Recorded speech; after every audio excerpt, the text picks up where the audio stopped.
What happens when your worst fear becomes your reality? Hi, I'm Brent Cassidy. Welcome to the Nightmare Success In and Out podcast, where we explore how to overcome your fears and nightmares and set yourself free. We're going to be exploring this topic with guys I was in Leavenworth with and others who survived their own nightmare. These stories can be inspiring, sometimes sad.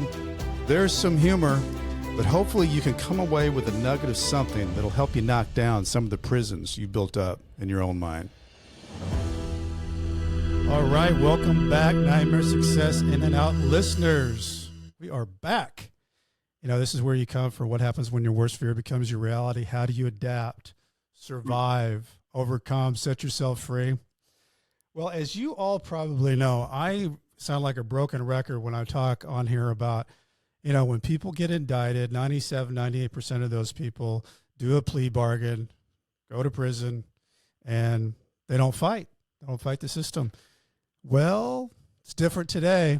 I've got a guy that I'm interviewing, and Jeff Martinovich, he actually went through the whole thing, even to the point where he got all the way to trial, and there was deliberation, hung jury, and the judge said, "Nope, you're going back," and it ended up, Jeff ended up getting basically a 14-year sentence. And he fought, and I want to read a little bit about just his background, because I think his background's fascinating, because he's kind of done it all. But he earned his BS in business management from the United States Air Force Academy and his MBA in finance from the College of William and Mary. He had the honor of serving his country during the first Gulf War at Tactical Air Command Headquarters, Langley, Virginia. Pursuing a career in financial services, Jeff was the founder and CEO of MICG Investment Management, a billion-dollar wealth management firm nationally recognized for its rapid growth.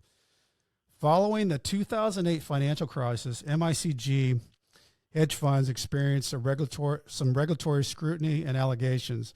As CEO, Jeff vigorously defended his firm, refusing on 3 separate occasions. Each time, I'm breaking away here, because each time it was less time. I think it finally got down to like 3 years and serving 18 months. He refused all of those settlement offers, and he went to trial against the United States of America. In a bizarre narrative, Jeff was convicted, sentenced to 14 years in federal prison. His case was reversed twice by the Fourth Circuit Court of Appeals. 2 separate U.S. District Court judges were removed, and his successful federal suit liberated him from the higher security violent prison in May. In May 2020, after nearly 7 years, Jeff was released to home confinement to begin his journey of rebuilding, restoring, turning disadvantages into advantages. And his book, we were just talking about this is his second book. Just released last month, and it's called When Not If, and I'm just starting to get into it. I'm just a big fan of Jeff and his way, his leadership, his charisma, his can-do-it attitude. Just, you know, one step at a time, but take a step and don't stop. And his other book is Just One More, and he's now the CEO of Jam Accelerator LLC, and it's a business consulting firm. It's a crazy story. I can't wait to unpack all this with Jeff. Before we do, I want to recognize our show sponsor, Autoplaza Direct. You know, who likes spending a couple of weekends looking and walking the car lots looking for a car? Then you spend like 4 or 5 hours in the dealership to buy a car. It's kind of like a trip to the dentist. Well, there's a better way to take away all that pain and hassle getting – and I don't want to downplay dentists, because I've got a really good dentist, Eddie Logan, if anybody needs one. But there's a better way to take away all your pain and hassle of getting a car. It's called Autoplaza Direct. They are your personal car concierge. Just tell them the car you want, what you can pay, and they'll go find that car for you. They'll negotiate your best price. They also offer you warranties and financing. It's full service. Go to autoplazadirect.com to get started with your personal car concierge. The new hassle-free way, the car buying experience you deserve.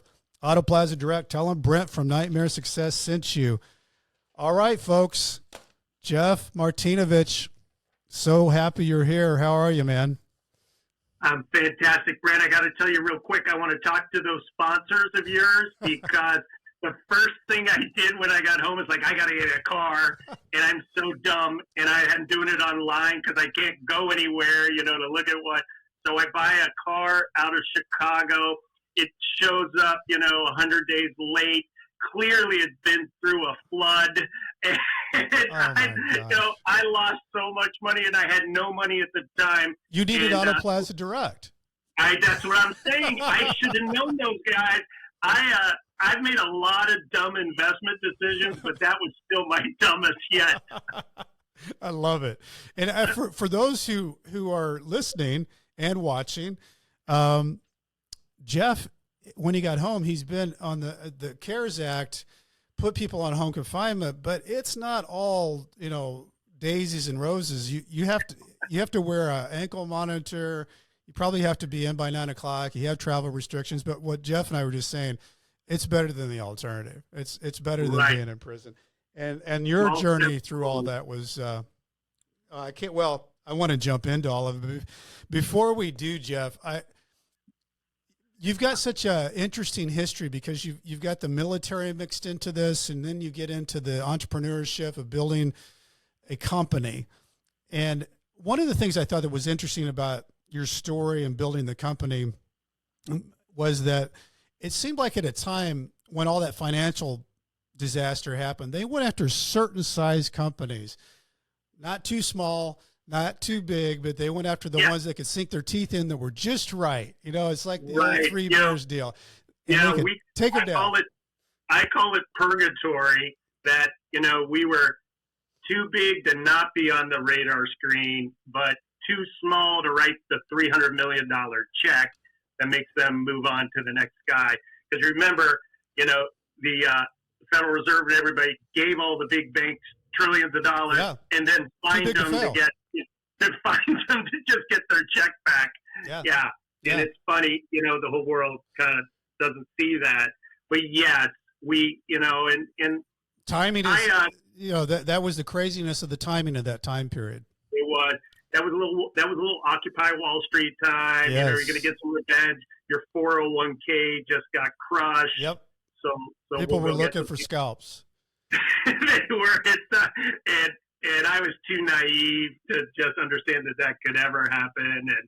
And when you do come from like the academy and you've got a little duty honor country, and so you're like, I think that's a big part of your story too, Jeff, is so many people, when you get into that 97, 98% of the people get indicted, it was almost like in your soul that you had to, by principle, move forward. And I want to get into that. Either that or I'm the least intelligent American citizen. But yeah, it's everybody's different. And so I would never judge anybody else for that. Certainly 99% of people think I'm crazy for doing that. And I believe they're probably right. But, my son was 18 and going off to college. Yeah. And, I sat down with them, and I sat down with my own father. And, I said, if it was a different circumstance, if I had small kids, I couldn't have done that. Yeah. Okay. I couldn't have done it. But, hopefully, I wanted to show leadership by example, and I knew it was going to be really painful. But I always thought we'd win. It took 7 years longer than I thought. But I think, everybody goes through certain existential moments in their life where they make such critical decisions that can make mammoth, differences right or left. And maybe that's the whole grand design plan, that we all go through some of them. It could be, because, it's the whole sliding door thing. If I would have chosen this way or that way, what would it have looked like? Well, talking about what things would have looked like, take us back a little bit, Jeff. Where were you as a kid and growing up, and parents and siblings and that? Oh, the quick boring story is I grew up in Dayton, Ohio. My dad was civil service for the Air Force. My mom worked in the service department at Sears. You would call up and scream at her when she said back then it'd be 4 weeks till they come out to repair your refrigerator.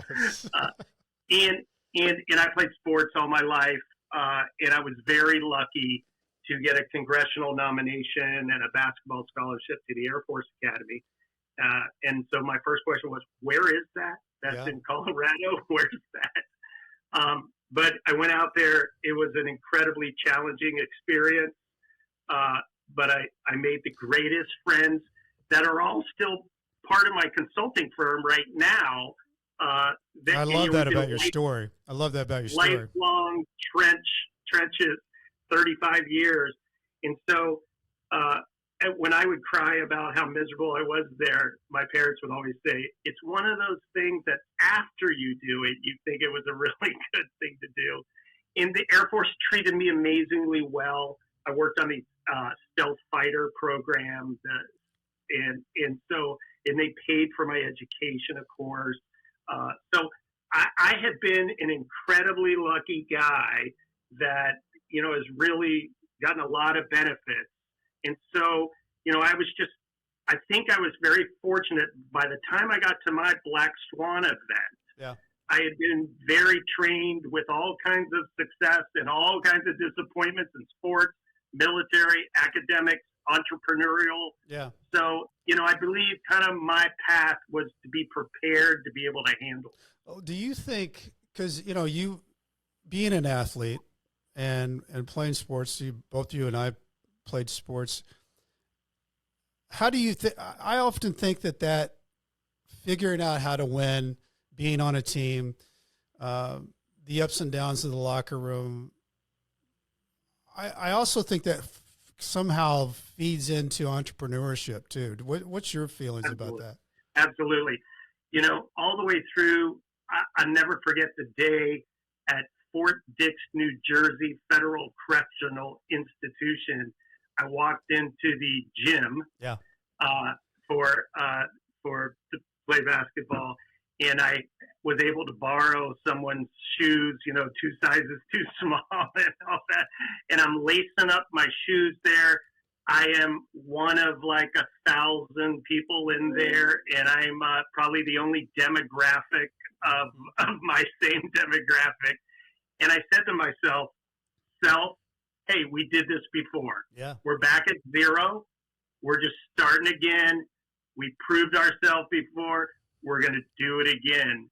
And I think that is the entrepreneurial thing that just says, hey, I can start something from zero. Yeah. Okay? Because you've done it. Yeah.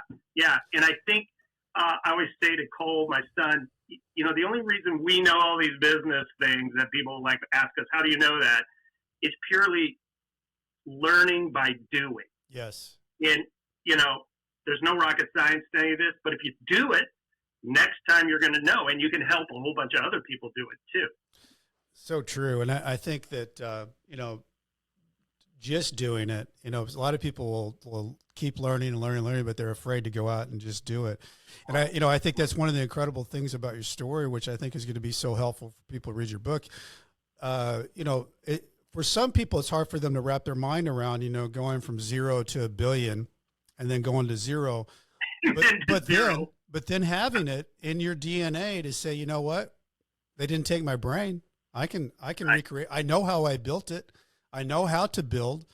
But let's go back a little bit. So you get into the military, naval world. You build in some really good friendships.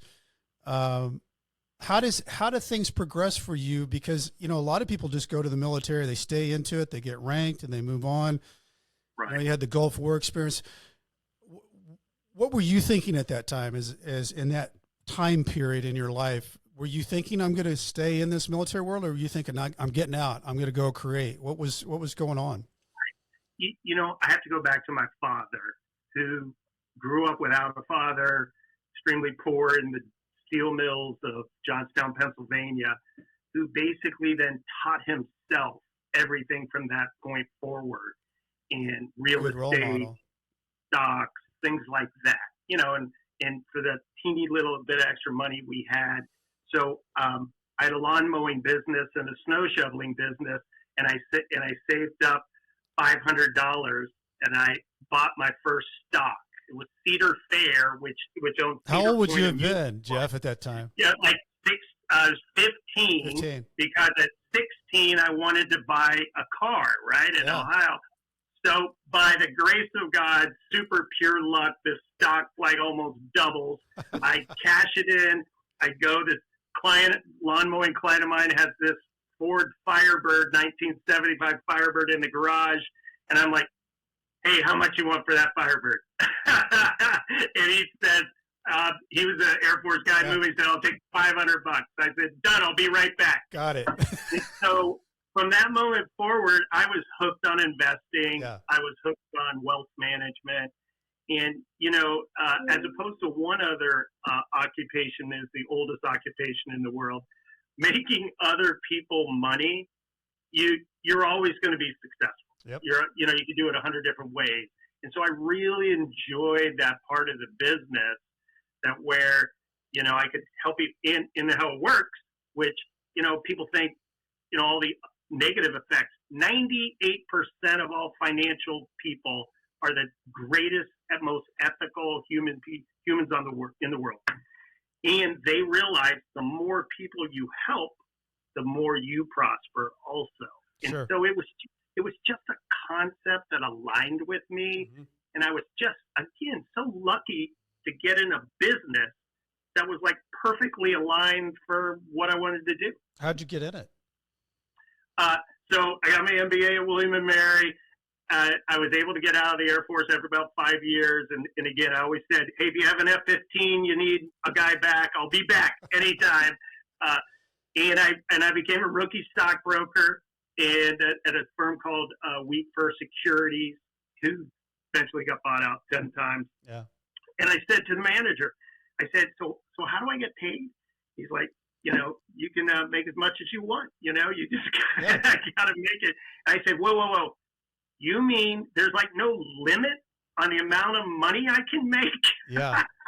And he started laughing. He said, absolutely not. And so from that moment forward, I cold called every human in the world and asked them to come in for a meeting and do a financial plan. And so I was the king of the $100 a month into a mutual fund. And everybody else was wealthy and new business people. And I was 27 years old and didn't have a dollar. But the difference there is I opened up, 10 times the accounts anyone else did. I had to because they were so small. Yeah. And then years later, that's what made it so huge. Wow. And I think it's somewhat fascinating too, when you're in your 20s and, sales and somebody telling you it's commission, but if you feel that vibe, it's kind of like being in sports. You got a scoreboard. Yeah. It doesn't matter how old you are. If you play good, you're on the court. It has the kind of rhythm and feel of that sports world of, hey, if you're 27 years old and you can make the calls, you can make whatever you want. You just got to go out and do it. And if you get good at it, they don't care if you're 25, 27, 38. No. I had some great mentors. Part of my couple of books talks about, being lucky enough to have great mentors, whether that's a grandfather or a business guy or a coach or a lieutenant in the military makes a huge difference. And so we used to say in the military, the lieutenant should listen to the generals, and learn from their mistakes so they don't have to go make the same one. So same thing in business. And so one of the reasons I like to write some of the books is to try to give out that wisdom that was given to me, because a lot of people aren't fortunate enough to run into those kinds of people. And so they don't know. A lot of people are afraid to ask too. I think, the idea of humbling yourself and say, hey, I don't know all the answers, but he does, he's doing it. And that guy that's usually doing it usually wants to tell you about it because he's pretty proud of the fact that he's figured it out. And if he tells you what he's doing and you can put and implement that into what you do, it's like getting the answers to the test before the test. Exactly. So mentors are huge. Are huge. Okay, so you get in, you start creating all these accounts. When does it dawn on you, Jeff, I wonder if I could just go start my own thing? Well, actually, the CEO and the owners of the firm came to me and said, like, hey, soon you're going to be doing your own thing here, or transferring to Merrill Lynch and maybe getting a big check. Yep. So why don't we help you create your own firm? And again, I love it. Who would ever get that break? I love it. That's impossible. That would never happen. And gosh, I was just like blown away. And so I did, and they helped me create it. I cleared through them still. It was a big win-win. And that's how we did it the whole time. And again, these were really smart people. And I could have never figured it out on my own. And I hired one person, and then a couple of months later, I had enough money to hire another person. Yeah. And soon we had 100 people. And it became a nice big company that I can tell by just reading around the edges that it had a really good culture too. The people that you had. That was our whole thing. We were a big Jack Welch fans. Yes. And we wanted to hire A players, help the B's become A's, and help the C's go find another place that they can be happy. Right. Having another opportunity. Yeah. And, we did all kinds of crazy stuff to build that kind of culture. And I was also a huge believer, hire a bunch of people much smarter than myself. Yeah. And that really worked. And give them incredible opportunities, just like the opportunities I was given. And so, yeah, it grew really fast. It averaged 36% growth a year for almost 2 decades. Yeah, it was recognized that way nationally. One of the fastest growing in that arena. Very fortunate, great group of people. And man, besides the crazy nuclear meltdown of everything, that was my deepest guilt. That I always said, like, why do they have to kill the golden goose? Yeah. If it was me, they wanted to shoot the head off, fine, but don't kill the company because it affects so many lives. So many lives. We supported every charity on the planet. Every weekend we're running these 10Ks and building houses and Big Brothers, Big Sisters, and it just hurts so many people. What people don't see is the propagating effect of, you take away all this income, all these kids' college, all these charities, all these communities. And so that's my biggest regret. And I know it may sound silly to some, but I believe we will eventually rebuild it and restore, a very large number of stakeholders that were part of that. Well, let's go into when the nightmare landed, because it's interesting to me. You're talking about how you were helping the community and you were wanting to be seen as the company that was leading change. And the one change that happened was you got contacted by this regulatory agency, and you were thinking, well, they're contacting us because we're the good guys. They want to see us as the beta site for, showing everyone else how to be good. And you guys just start giving them this information as if we're all in this together. And then it turns. Right. We had basically a spotless, compliance record all those years, which is very rare and probably a little lucky. So they approached us to do the SEC and FINRA to do a joint exams and audits to be more efficient. And so they called me because we were all those different things. We're like 8 different companies in one. And me, again, really dumb business mistake on my part. I'm like, absolutely. And a lot of that is narcissism and wanting to be important and wanting to say, like, oh, they came to us. Yeah. We're the best. Okay, so certainly. And I now see, like, that's like the dumbest thing you could ever do, because it was just a fishing expedition to find something or many something. Yeah. And it went on forever, 3 times longer than it normally does. And so it was almost like so pre-planned that I just never saw it coming. My blog last week was about one of our chapters about good CEOs need to see around corners. Yeah.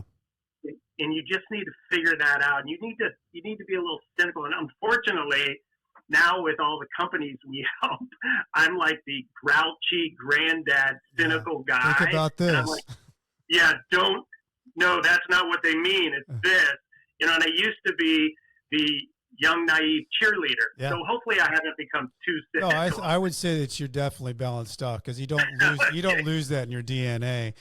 But you get called in, Jeff, and you talk about, this doesn't feel good. This sounds, they're bringing you to a meeting, and all of a sudden it's like, this sounds like things are going in opposite direction. What was going through the steps in your mind at that time? Well, I think, as we all know, when we lied to our parents 100 years ago, if you are doing something wrong, you always, you get this pit in your stomach kind of feeling.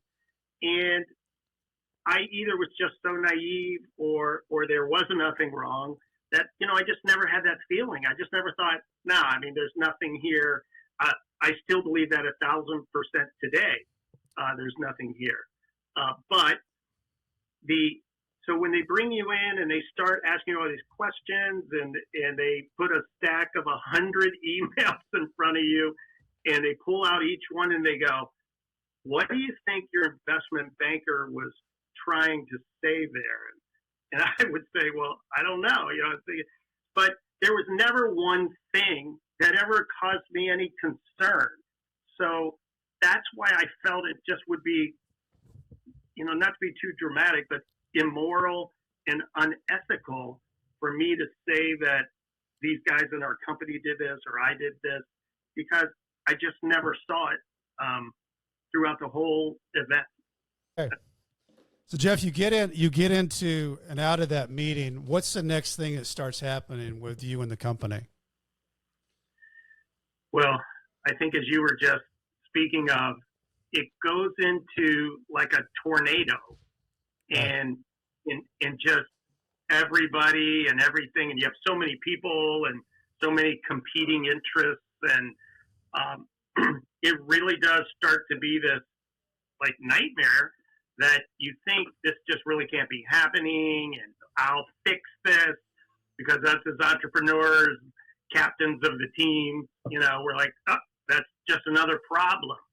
And so that was the thing that kind of kept me trying to think I could manage all this and find the truth and the right answer, and everybody will be back to business.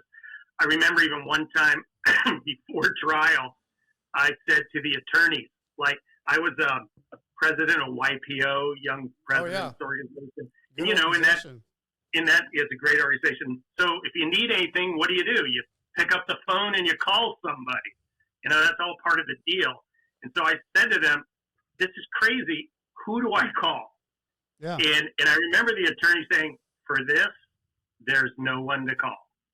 And that really kind of hit me there. Like, you were in the spider web, you were in the system, and it is just a unbelievably system that, well, it feels like the weight of the world. I mean, it's the weight of the world. Yeah. For a year there, I had about 9,012 martinis, which I shouldn't have had, but that's just an honest answer.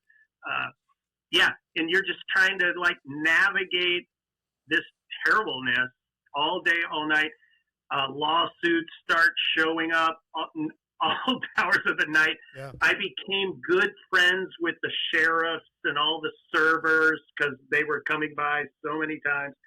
And what happens is, I used to have this Porsche 944 that I bought when I was a lieutenant, and I couldn't afford to repair it, so I had to get rid of it. But when the timing belt goes out in one of those cars, all the pistons slam together, and it's a nightmare. And that's really how the analogy that I felt. It was one thing breaks, and then everybody's competing interests start slamming into each other, and it's a free-for-all. The other thing, regulators and prosecutors convince shareholders and stakeholders to work against their best interest. Yeah. Because they have a accomplishment. It's not to help shareholders, not to help stakeholders or Right. employees or anything like that. Right. They have accomplished their mission. So they convince all these people to do all these things that were only to their great detriment. Right. And it baffled me nonstop. And I felt so sorry for these people being manipulated by the system, which just kind of further reinforced that everybody loses. It's really hard to explain that to somebody if they've never kind of been through that, or they think that it's all there to take care of people. Well, and there's a lot rely on the government, and there's a lot of fear. That once there gets this momentum rolling, and you've got a company, and then you've got the media, and then you've got the federal government. All those things roll into people around you get fearful because, and it should be actually they should be fearful because it really can land on them. And so there are. It's not just paranoia. People who are around in this spinning world of what's going on at that time, anybody can be sucked in, and so it really scares people to death. Yeah. Even talk about in the book, like even the fleet of attorneys and accountants we had. That, as you know, as CEO, you're signing this, right? And you're relying on all these things, which again is another mistake that I made. I should have controlled a lot more of that. But, unfortunately, they scatter like cockroaches when the kitchen light is turned on. Once the feds show up, because they know they're smarter than I was, and they know everybody could take a bullet. Yeah. And so they scatter, even though you might have, employed them for the last 20 years. Yeah. It's because they know everybody can be hurt. So how long does this whole thing take for you? From the time that you went to that meeting to the time that you're starting to get these plea deals? Yeah. What's your time like in your life at that time? Gosh, it's probably a 2 to 2 years, 2 to 3 years. It's a long process. We gave them 8,000 emails to review. Yeah. No, I'm sorry, 800,000 emails to review. They lost them all, and then we had to recreate them again. And it was a very long process. But it's about a 2 to 3 year time frame where you're living that nightmare. And unfortunately, you have all this incredible guilt and regret and remorse for all the other people damaged by this. Yeah. And, I used to have this great fear that I would die and doing something stupid, and on my tombstone it would say, "Man, we thought he was a smart guy." and at that time, I really feel that's not an irrational fear, right? Because I let down so many people by not figuring out how to handle this and win and save it. And it's just, God, you have this unbelievable weight, and everybody believes you should have that weight. What were your attorneys saying? Because you being a unique guy that didn't get scared to his core and fall into the plea bargain, they're not sure what to do with a guy like you, an animal like you, because they don't go to trial. Right. And so when you're saying you're going to go to trial, what are your attorneys telling you? Right. Well, everything that we put in this latest book, 100% of it is documented on the federal record. Yeah. Because I didn't want to put anything in there that was not true, of course, but also not even exaggerated. Yeah. So because, when you lose everything, all you have is the truth. Right. And that's like your foundation. And if you lose the truth, then you have nothing left to stand on. So I was always, the 7 years that I wrote over 500 motions and petitions with a number 2 pencil and a manual typewriter, I was always very careful to ensure there's not one iota of misrepresentation or exaggeration. because then you're toast again, right? So in the first meeting with the attorneys, the criminal attorneys, they said, hey, we just took the last week or two and went through every piece of evidence, and we can't find one piece of evidence that you did anything wrong. Yeah. So, we just want to let you know that. And I jumped out of my chair. I was like, that's what I've been saying to tell everybody. Finally, somebody say this. Finally, you guys believe in me. Yeah. And so, we just kept on that path. And every time we'd get another plea deal offer, I would meet with all the attorneys and I'd say, is there anything? Have you seen anything? There's got to be something. I'm sure some crazy email. And they would always say no. And then I would turn down the plea offer.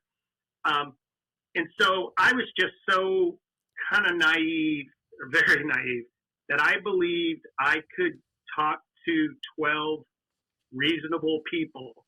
Well, I don't find that unbelievable, because if you are a CEO, you're into motivating people. You're getting people to understand your point of view and what needs to be done. And this is our plan of action. This is how we're going to do it. And this is how everybody will understand how to do it.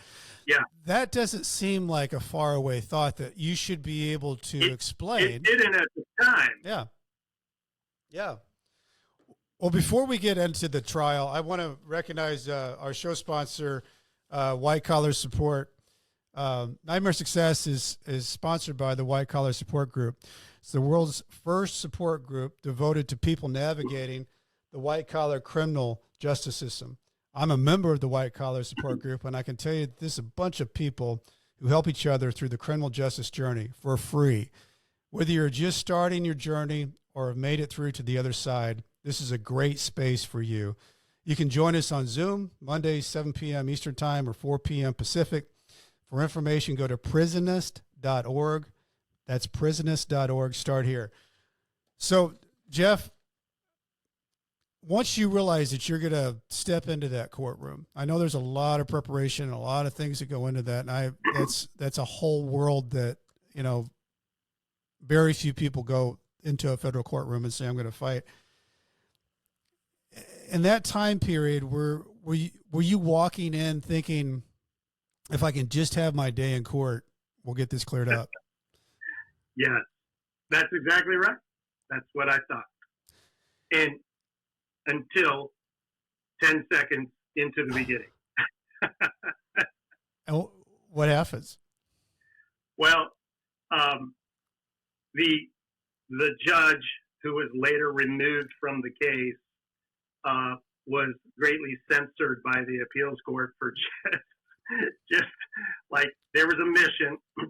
Clearly, there was the phone calls, and there was a mission to destroy the defense and control the whole operation. Yeah. And the Fourth Circuit Court of Appeals lays that out. I actually have their language in the book. But my great miscalculation was saying, I'm going to explain hedge fund accounting right to a jury of 12 very honorable, hardworking Newport News shipyard citizens. Right. And they spent every day putting pictures on the big screens in the courtroom of my automobiles. Right. And money you spent, lifestyle. Yeah. They vacations. Yeah. They flew in the pit boss from the Bellagio blackjack pit to tell them how much I spent on blackjack. Yeah. And then it just took off from there. So I think it's interesting for people to know what the amount of money that we were talking about in this case shocked me, because in the world that we were talking about when things crashed, we were talking about billions and billions and billions of dollars. Right. They were talking about a solar company that was overvalued by the benefit of $140,000.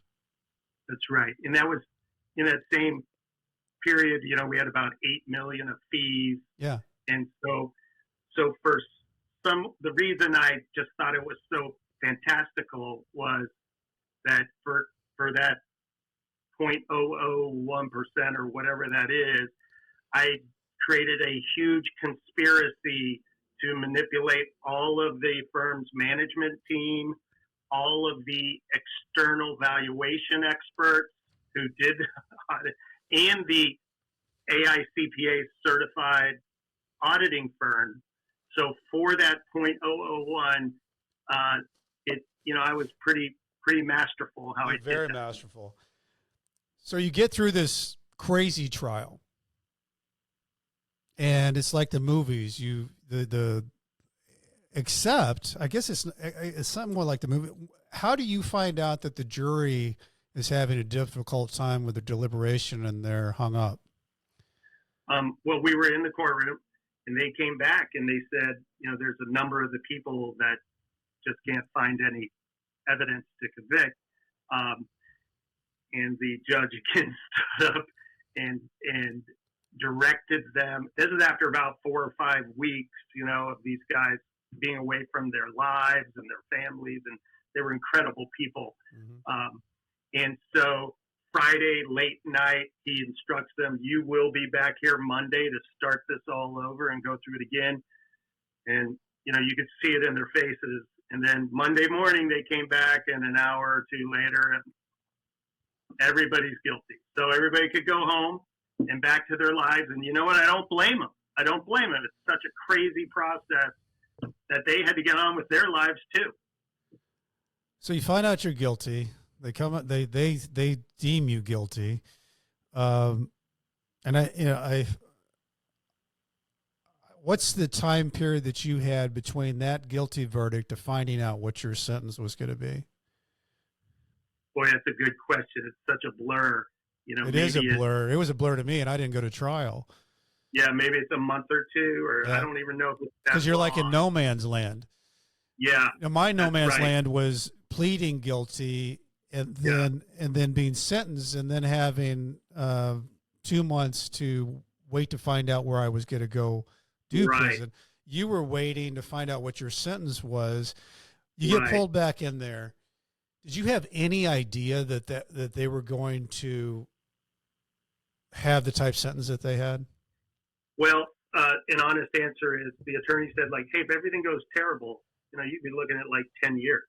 Yeah. So, and so I to their credit, that's what they told me. So I knew that.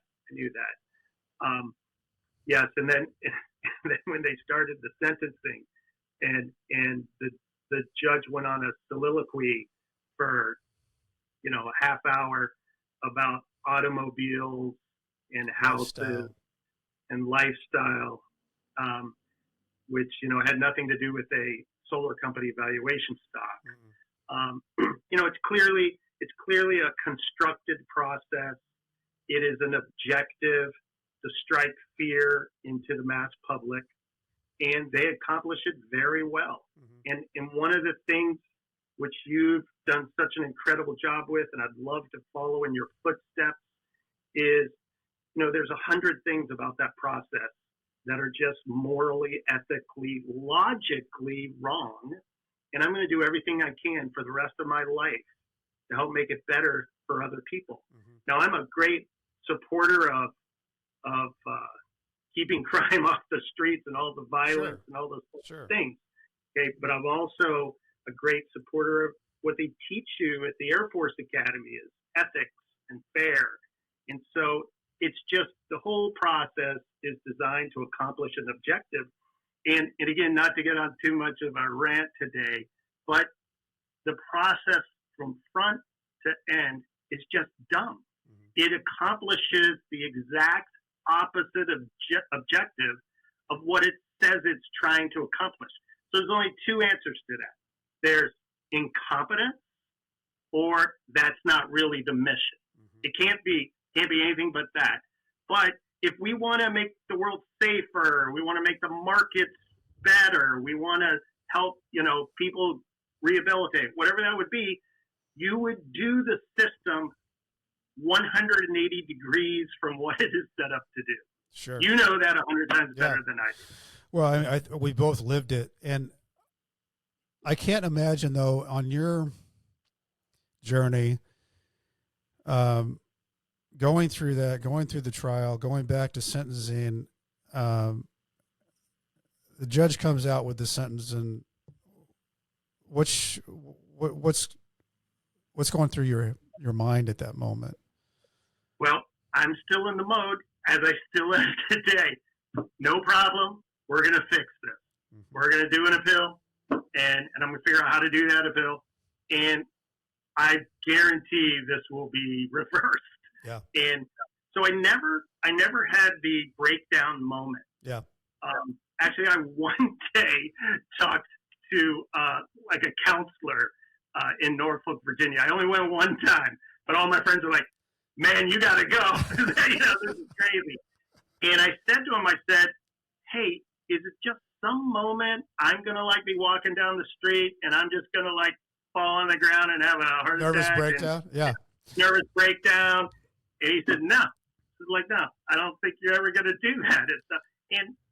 And I really never did have that moment because it was all fight or flight. Yeah. And so I couldn't let myself accept the truth that I was screwed and this was all crumbled and they killed the golden goose. Yeah. And we lost $1 billion. Yeah. And all these people lost their jobs and the shareholders lost their investments and the stakeholders and the funds. And I just couldn't let myself ever believe that I'm not going to fix that. And I have to admit, that's the way I still look at the world today, that I am eventually going to fix this. And I think that's the only thing that has kept me going. It's such a great mindset, Jeff, because, you know, there's so many wonderful statements in that movie, Shawshank Redemption, but one of them, you know, get busy living or get busy dying. Right. In prison, you find that there is literally only two paths on that. There's the people who've given up and they've kind of, you know, you can see it in their eyes, and you can see that people are just trying to make it work and trying to see how to better themselves so that when they get to the next step that they're better. And and that's what you did. I'm curious, when you found out that you were going to a different type of prison, what was that like? I can't, you know, I went to Leavenworth, which everybody knows the name of Leavenworth, but I was at a prison camp. You didn't get that opportunity. Right. Well, when you talk about kind of the survival type stuff, is I kind of figured out I'm going to try to get stronger every day in 3 areas: physically, intellectually, and emotionally. And if I can do that, maybe I'll be strong enough to get through this. And, you know, physically, not just for self-defense, but for serotonin and dopamine. Absolutely. And all those things help you do things. Yeah. Intellectually, I read 26 of the classics. And, you know, when you come from the schools of engineering, you know, I don't even know what a classic is. So I told myself, hey, this will be the only time in my life that I'll have this opportunity to better myself in those things. And then emotionally, I did a lot of Siddha yoga and some different things that really helped take the edge off the anger so that I could see through to positive activities and not just be so angry. Those are great strategies you just laid out there for everybody. Really helped, you know, one foot in front of the other every day. So you were in this place that is an arena that you would have never thought you were going to be in. I'm sure that, you know, everything's about, you know, how do you do your time? You were locked in on really understanding how you could unravel yourself from this legal mess, and you really became your own attorney, didn't you? Right. Well, you know, it helps when they take your $1 billion, so you don't have any more money for the attorney. Then you figure it out. Yeah, you're just forced to. But, you know, I got really lucky, and I knew, of course, I was going to have to try to figure this out, but I just started helping other guys. Yeah. And we calculated at one time that I filed over 300 motions for 300 other guys. That's incredible. And And unfortunately, at the beginning, those guys probably got a lousy deal on their jailhouse lawyer. But I got a little better. And of course, you never win anything, but you start figuring it out. Yeah. And then we got a couple breaks, and we helped some guys, and they got a little bit of time off, and we've got a little momentum going. And then by helping them, I was really helping myself. Sure. And such a great fundamental there. And then I started sending my own in, and I was able to reverse the first sentence. And the appeals court helped me a lot with that because it was just so insane, the process of the trial. So that kind of started that had to be an unbelievable feeling. How far along were you in your journey in prison when that happened? Yeah, not too far, maybe like 4 or 5, 6 months, something like that. Yeah. And then, and because the prosecutors knew how just ridiculous my trial was, they had secretly prepared a second indictment. Of course. So when they took me back to Norfolk, the magistrate judge said, "Well, as far as I'm concerned, Mr. Martinovich is a free man." And I jumped out of my chair, started to walk out, and they're like, "Oh, please, we've got another thing. Yeah. We got something else." So it was just another one that, again, I thought was more fantastical than the first. And so they did another crazy sentencing there. What a gut punch, though. Where the judge said, what a gut punch. I mean, to get that far. Yeah. And then they come right back around and say, "Oh, well, we've got one more for you here." Yeah. And then, so what they did is they resentenced me and gave me 2 more years. Okay. And said, "Thank you for playing." Yeah. See if you want to do that again. In other words, if you come stand at a January 6th type of rally, mm-hmm. if you were there, we're going to hold you in a Washington, D.C. jail for 2 years without ever trying you. Right. Just so nobody else thinks about doing that. Yep. And so when I went back to the law library with more time, yeah, everybody said, "Yeah, man, I told you, okay, don't do that, okay? You can't defend yourself. They're just going to give you more time." And so it works, totally works. Yeah. So you end up, eventually, you get two reversals in the appeals court. You get moved around a lot, right? I did they kept me up at the higher security prison because I kept appealing and fighting it. And I was very lucky. I sent a gazillion FOIA requests in. Yeah. One FOIA request comes back showing the communication between the prosecutor's office and the Bureau of Prisons, telling them to keep me there, even though I was supposed to be at a camp also. And so I filed I went to the law library and figured out how to file a different kind of suit, filed it in New Jersey court that day, and then 6 days later, I was moved to a camp. So I was very fortunate to get down to the camp, which then allowed me to be part of the CARES Act, as you stated. Yeah. So I would have never been able to take advantage of all that if you weren't in the right place. If I didn't do didn't do all the things you had to do to get there. Yeah, and I think that's a great lesson that I've tried to pay attention to is, you just got to keep doing 100 things because you never know what's going to work. Yeah, just don't give up.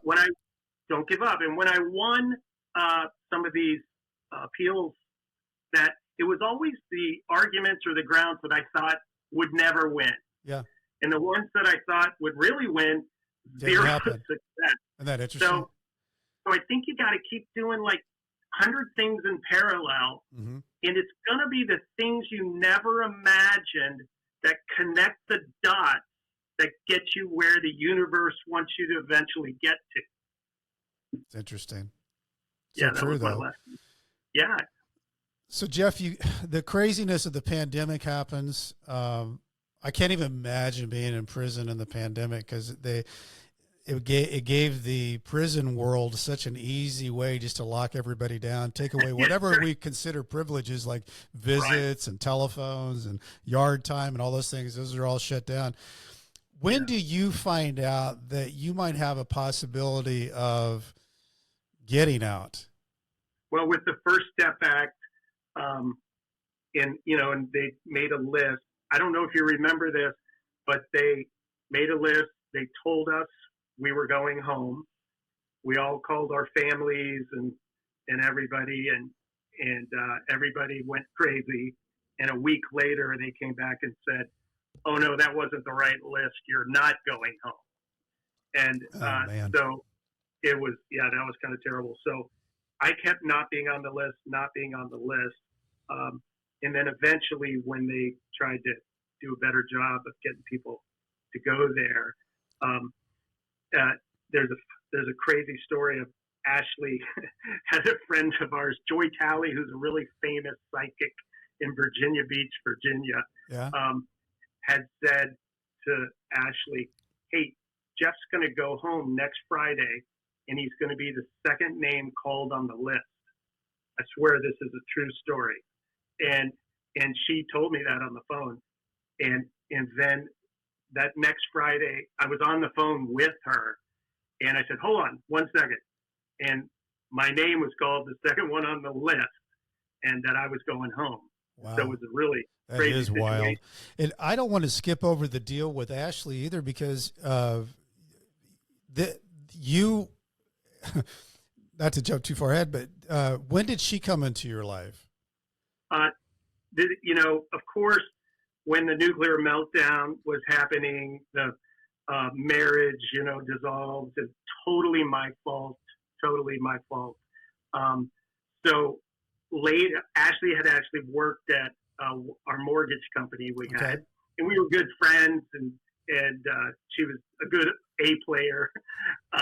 Well, I was in Fort Dix prison for about a year, and then all of a sudden I get this love letter one day, and it said, "Hey, I've never told you this, and I know you won't believe this, but I love you, and I'm going to stick with you, and I'm going to help you through this." This is a great story for Valentine's Day, Jeff. We're recording this on Valentine's Day. Yeah. And I'm like, "Oh my God, this is crazy." And she, to her credit, now, of course, she thought, of course, his appeal's going to be overturned. He'll be home soon. Of course. To her credit, she drove 7 hours to come visit me once a month in that hell of visitors in a high security prison every single month for 7 years, until she picked me up on that final day and took me home. I'm glad we did not leave that out, because those type of things are the things that keep the glue of sanity together, and it almost helps you keep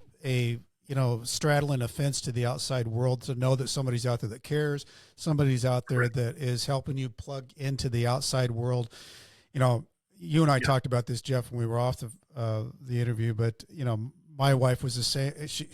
I always say she should have worn a cape. I mean, as a superhero. And she came every weekend. It was a 4.5 hour drive one way. And I often think, we always talk about this on the show, that when someone goes to prison, the family goes to prison. And my 3 daughters saw how Julie was handling a unbelievable nightmare and how strong she was. And I think all those things, when something happens like what we've gone through, Jeff, there's so many things that pop up that you are thankful for, are grateful for. Yeah. And that Ashley story that you just told was so incredible. She just comes right out. You get a love letter and she connects with you from there on out. I mean, as I tell all my friends, some things in the universe just cannot be explained. Yep. Yeah. Okay, so here's you finally find out from the psychic that you're getting out. Yeah, I swear that's true. It's so funny. But I would believe it too. But what's in your mind? What are you thinking? Okay, I'm getting out. I've been in for a while. So not just hasn't been a bad week summer camp. You've been in for 7 years. 7 years. What's the Jeff thinking now? You know, the builder, the visionary, the guy that's always on the move, that's always positive, the glass half full. What are you thinking about this getting close to the door to get out? Yeah, I'm thinking about, you know, I have to do an unbelievably good job of being a great person for Ashley, Yep.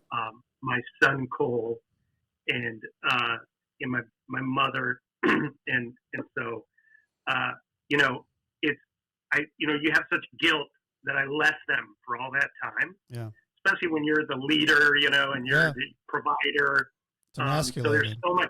Yeah, there's so much to make up for there, and then also, of course, like, okay, I have zero money. I don't even have a driver's license. I don't have a bank account, of course. But that was a nightmare trying to get those things. Oh, yeah. And so I really started to understand how difficult it is for inmates to, you know, reintegrate. Reentry is a whole nother nightmare that you have to step through. And, you know, I had all these tools, you know, available to me and people available to me when most guys don't. Yeah. It's pretty much impossible for them.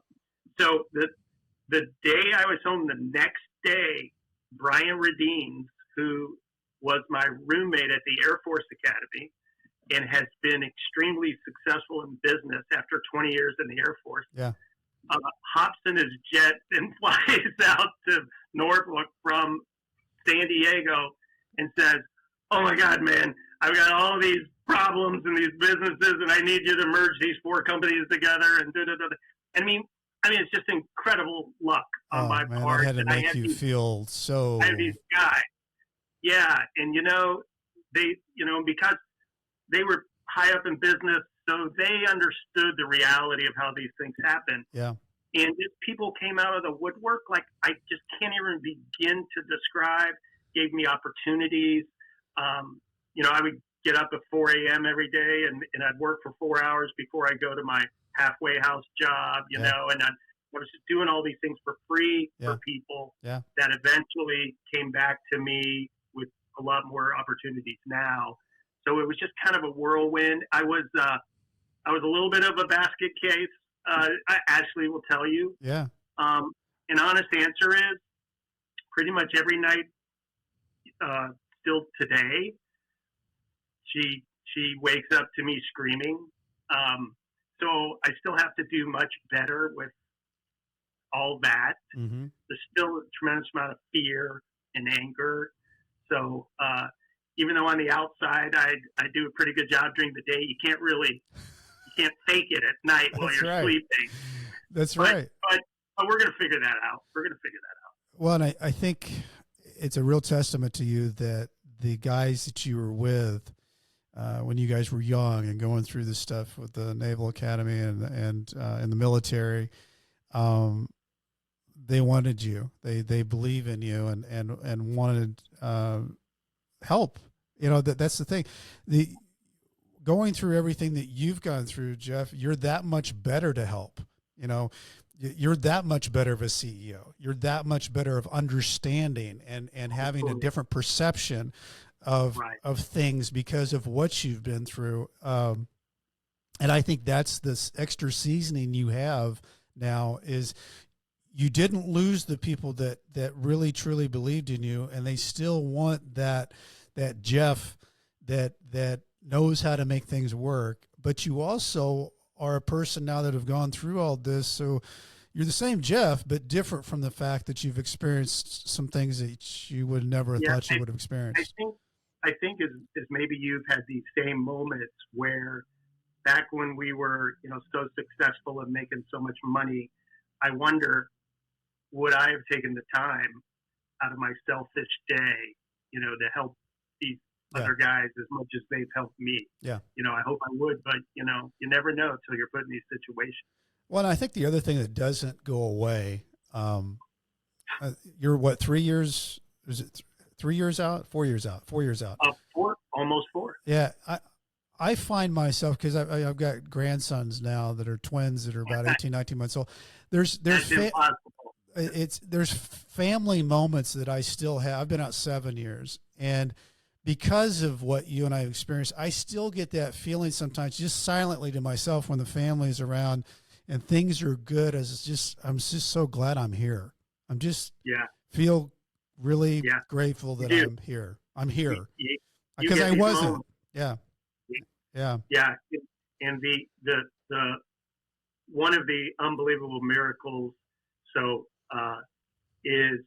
now I have the great opportunity every day to work with my son Cole, which is awesome. And he's 29, and we do 100 different things together. And, I mean, that's the greatest gift I could ever have.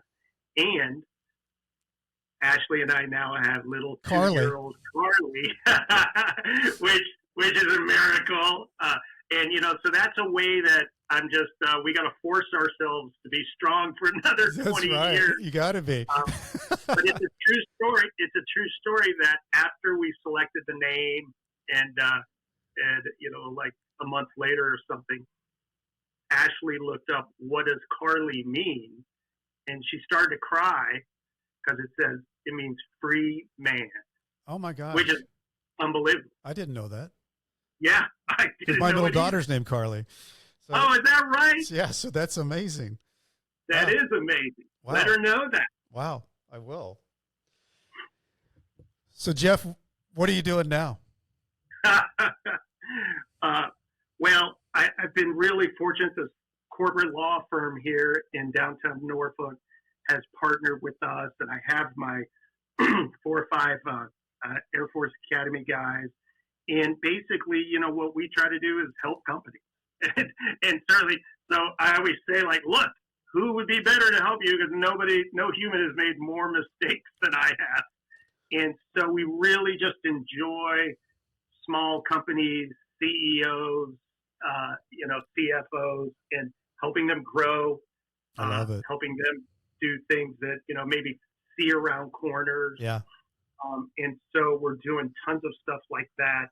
And that comes with 100 other. But it's such a great thing, Jeff, because you are, you're speaking, you're writing books, you're helping companies see around the corners, and from your experience, you can help people. You have a unique ability to have been a big CEO of a big company, losing and building back. And so some of the things that you're talking to them about are things that you are going through as you're building yourself back into this world. And that even makes it more authentic. Yeah. I'm a huge Tony Robbins fan. Oh, yeah. We haven't been able to travel to a conference, but we've done a couple 4-day immersions. I make all the family and friends come over to the house and don't let them leave till it's all over.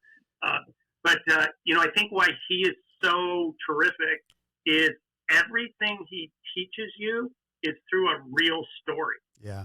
Whether it's him or, a client.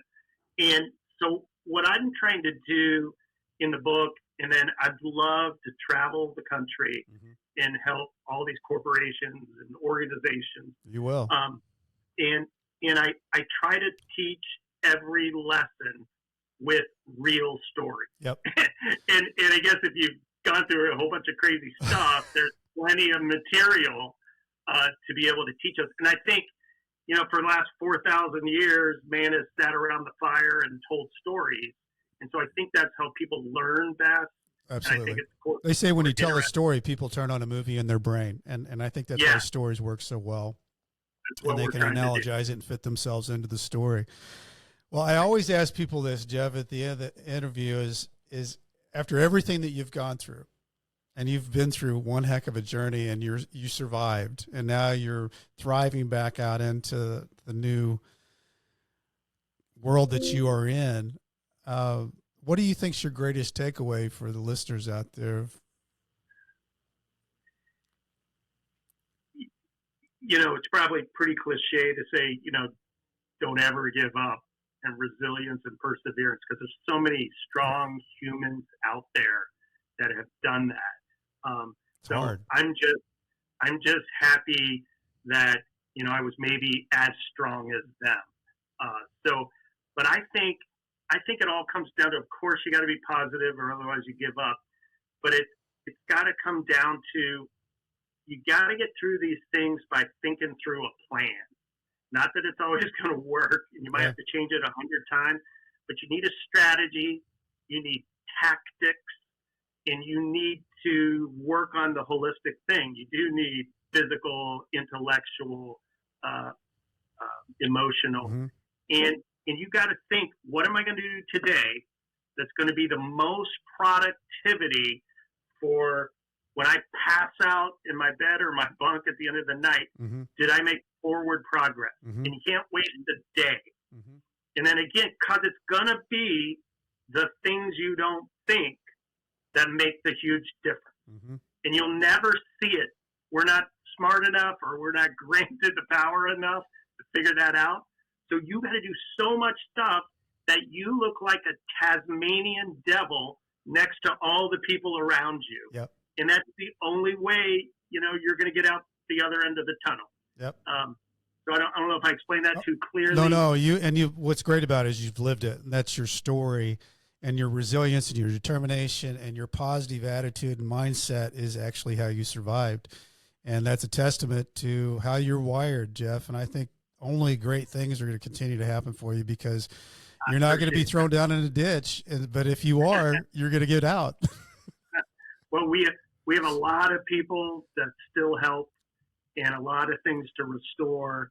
And, I'd love 10 years from now for it to be a good 60-minute story that we really did make it back for everybody and all the causes. So that's our goal. Got to have a goal. I love it.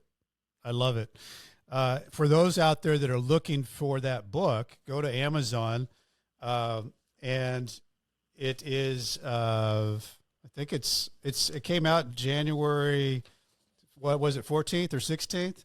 And I think so. Let's see what the, it's when not if. When Not If, and just one more is the other book. I was looking for both books there. Right. Yeah. When Not If, and just one more.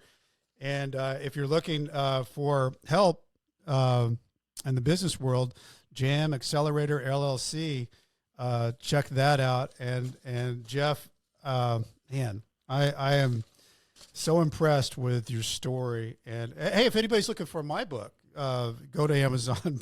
It's an awesome book, Brent.